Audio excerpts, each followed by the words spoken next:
The Indian Forest Services officer of the 1986 batch, Mr. Manoj Pant, has had a long and distinguished career spanning over 4 decades. Masters in Physics from IIT Roorkee, Mr. Pant has served the state of Jammu and Kashmir's Forest Department besides serving in the Ministry of Health and Family Welfare, Government of India as Joint Secretary, as Chief Vigilance Officer, Bharat Petroleum Corporation Limited, and Director of Youth and Sports Services in the state of Jammu and Kashmir. He was also a faculty at the Doon School in Dehradun. After his retirement as the Principal Chief Conservator of Forests, Jammu and Kashmir, he has joined the National Foundation for Communal Harmony as its Secretary. Young professionals are also involved in agricultural modernization, e-commerce, artificial intelligence, and money supply. Modern supply chain has become very popular amongst the young professionals like the DMart, Amazon, Alibaba, etc., etc. And most of the startups are by the people within the age group of 21 to 30 years. This is also leading to a consumer class, emerging consumer class. A young earning population with no dependent tends to have more disposable income. Now there is more income available to the young generation now compared to their previous generation. And this is leading to aspiration, a better quality of life. And the companies are creating products and services with pricing models that are targeted at this generation of consumers. Transaction of money also has become very easy with the several platforms, neo-banking, online wallets, interest-free, low interest. And this digital-savvy population is using all those modes of transfer of money. So the physical money that was being used earlier has come down to minimum. You see all these youngsters using the flash cards. Now, 62.5% of India's working population is aged between 15 and 59 years. It ensures that India will have a demographic advantage all the way to 255. And it is an attractive proposition of investment both locally as well as for the foreign direct investments as well. India has the potential to attract foreign direct investments to the tune of 120 to 160 billion US dollars by the year 2025. Initiatives such as Make in India is encouraging manufacturers, investment in India, where the workforce is a key differentiator. Several global brands are coming to India now. They were coming earlier also, but then now they are coming with more enthusiasm because they see the advantage of a labor pool, both skilled labor, unskilled labor, technical labor, highly skilled labor, and also the market. So this is the reason why most of the foreign companies are trying to set up their factories here, because they already have a retail market. And India is also providing host of services to other countries in labor extensive sectors such as IT, healthcare, pharmaceuticals, etc. Now we come to the strength and challenges. It's all very good that the Indian youth is going to take us to the status of being the Vishwa Guru, but there are certain strengths that we derive from the society, and there are certain challenges which we have to acknowledge.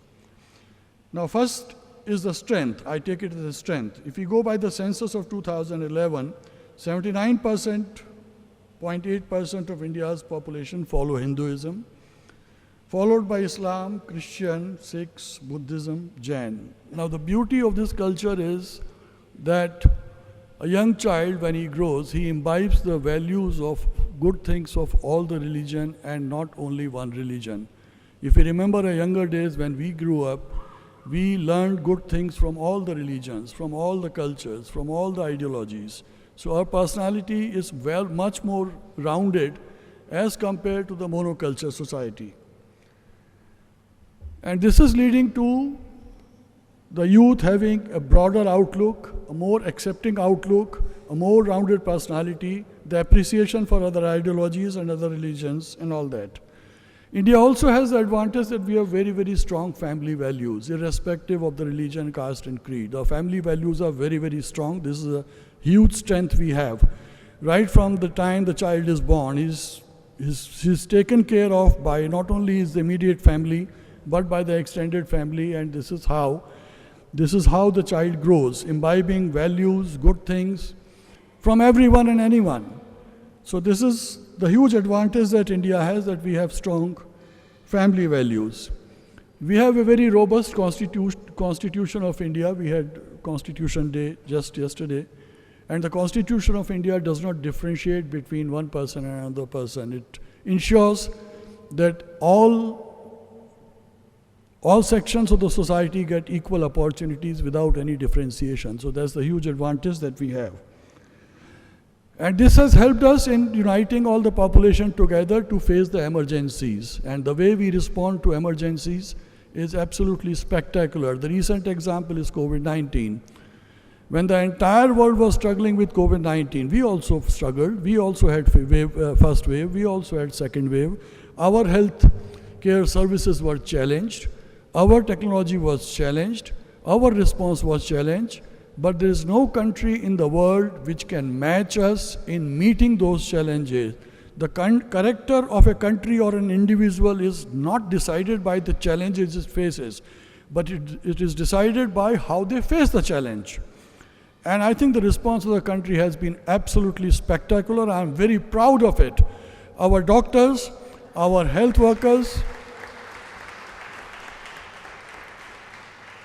our health workers, our frontline workers, our sanitation workers, our healthcare facilities, despite the limitations that we had, we rose as one.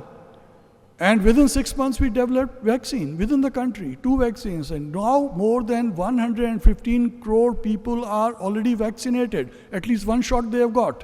And not only that, we are providing vaccine to the rest of the world. While the rest of the world is still struggling, they don't know how to come out of it. So this is the beauty of our country, that whenever there is a challenge, we stand together, we unite together, and we face the challenges together.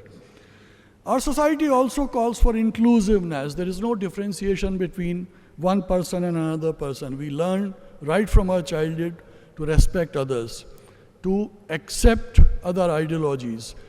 We may not agree with the other person's ideology, but we respect that. We have a right to respect the other ideology without getting into a confrontation. Ours is a very, very tolerant society. We have taught the world how to be tolerant. We have a hugely rich cultural heritage. The examples of our rich cultural heritage are there everywhere on the campus itself. And we are not only aware of our rich cultural heritage, we are very, very proud of it.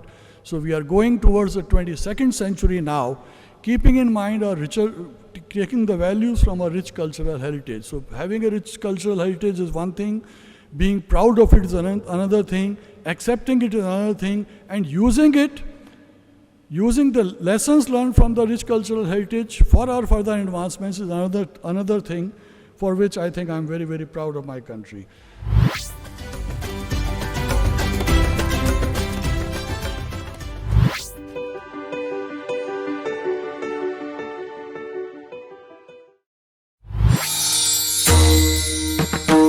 समस्त बंधू भगिनी आणि वारकरी भाविक भक्तांनो, तत्वज्ञ संत श्री ज्ञानेश्वर श्री तुकाराम महाराज यांच्या नावाने आणि विश्वधर्मी प्राध्यापक doctor Vishwanath दास कराड यांच्या अथक प्रयत्नाने साकार झालेल्या या विश्वशांतीच्या घुमटातून भागवत वारकरी परंपरेचा हा ज्ञान विज्ञानाधिष्ठित अध्यात्मशास्त्राचा दिव्य संदेश संपूर्ण मानव जातीला सुख, समाधान आणि शांतीकडे घेऊन जाईल याचा आम्हाला विश्वास वाटतो.